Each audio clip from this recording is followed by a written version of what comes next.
नमस्ते दोस्तों, आशा है आप सब स्वस्थ और बहुत अच्छे होंगे। आज हम जानेंगे अच्छा सोचने से क्या होता है।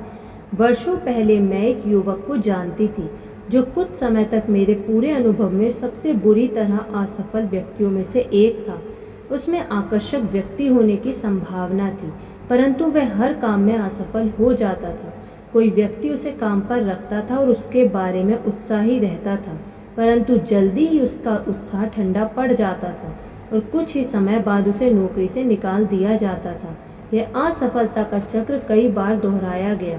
वह एक व्यक्ति के रूप में भी असफल था और कर्मचारी के रूप में भी। उसकी पटरी किसी से भी नहीं बैठती थी।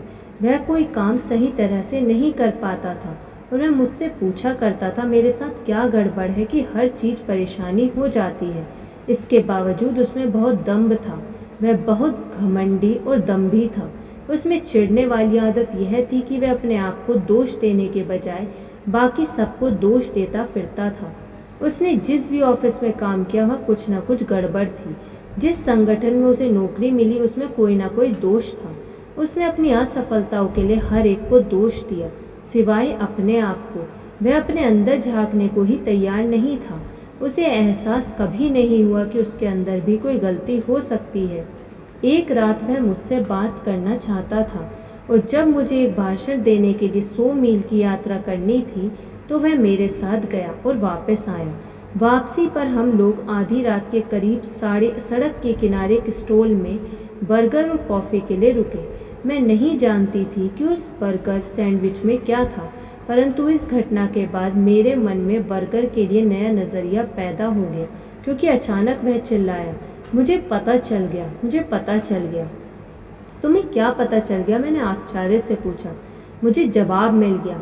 अब मैं जानता हूँ कि समस्या मुझ में है। मेरे साथ हर चीज़ गड़बड़ इसलिए होती है क्योंकि मैं खुद ही गड़बड़ हूँ। मैंने उसकी पीठ ठोकते हुए कहा, शाबाश, अब तुम सही रास्ते पर जा रही हो। यह बिल्कुल ही स्पष्ट है। उसने कहा, मैं गलत तरीके से सोच रहा था और इसी वजह से मुझे गलत परिणाम मिले। इस समय तक हम लोग चांदनी रात में मेरी कार के पास खड़े थे और मैंने उससे पूछा, तुम्हें एक कदम आगे जाना चाहिए और ईश्वर से प्रार्थना करनी चाहिए कि वह तुम्हें अंदर से नई शक्ति दे। तुम्हें सच्चाई पता चलेगी और यह सच्चाई तुम्हें मुक्त कर देगी। अपने मन में सच्चाई जान लें और आप अपनी असफलताओं से मुक्त हो जाएंगे। सच्ची आस्था और विचारों तथा व्यक्तिगत आदतों के पूर्ण परिवर्तन से गलत सोच और गलत काम उसके स्वभाव से ही हट गए। उसने त्रुटिपूर्ण पैटर्न के बजाय सही पैटर्न विकसित करके खुद को सही कर लिया। जब वह सही बन गया तो उसके साथ हर चीज़ सही होने लगी। अगली 24 घंटे हर चीज़ के बारे में जानबूझकर अच्छा बोले। आपकी नौकरी, आपकी सेहत, आपके भविष्य के बारे में, अपनी इच्छाओं के विपरीत भी जाकर हर चीज़ के बारे में आशावादी बातें करें। ये कठिन होगा क्योंकि शायद निराशावादी बातें करना आपकी आदत बन चुकी है। इस नकारात्मक आदत पर आपको नियंत्रण करना होगा, चाहे इसके लिए आपको इच्छा शक्ति का प्रयोग करना पड़े। 24 घंटे तक आशावादी तरीके से बोलने के बाद 1 सप्ताह तक इसी प्रयोग को करते रहें।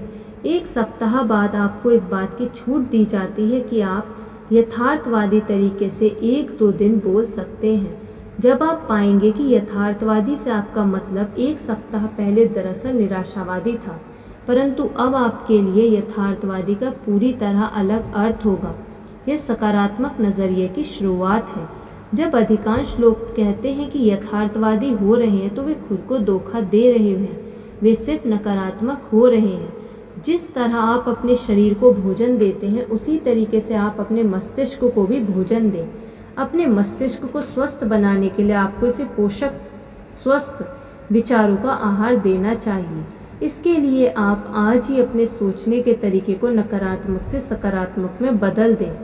न्यू टेस्टामेंट शुरू से पढ़ना आरंभ करें और इसमें आस्था के बारे में पढ़ें।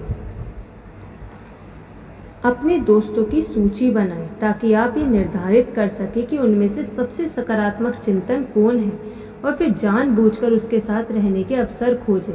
अपने नकारात्मक मित्रों का साथ पूरी तरह ना छोड़ें, परंतु कुछ समय तक अपने सकारात्मक दोस्तों के करीब जुड़े रहें।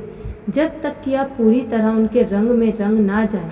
इसके बाद आप अपने नकारात्मक दोस्तों के बीच जा सकते हैं और उनकी नकारात्मक मानसिकता से प्रभावित हुए बिना उन्हें अपने नए नज़रिए के बारे में बता सकते हैं।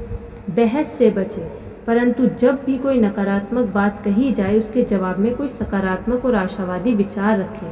काफ़ी समय तक प्रार्थना करें और हमेशा अपनी प्रार्थना को धन्यवाद के रूप में दें, यह मानते हुए कि ईश्वर आपको महान और अद्भुत चीज़ें दे रहा है, क्योंकि अगर आप सोचते हैं कि वह ऐसा कर रहा है तो वह निश्चित रूप से ऐसा करेगा।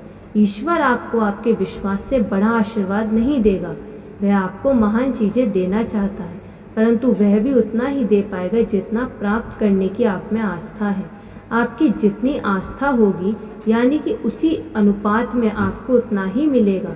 धन्यवाद। आपको ये वीडियो कैसी लगी कमेंट करके ज़रूर बताइएगा। यदि आपने अभी तक इस चैनल को सब्सक्राइब नहीं किया तो सब्सक्राइब कर लीजिए और इस वीडियो को लाइक कर दीजिए। धन्यवाद।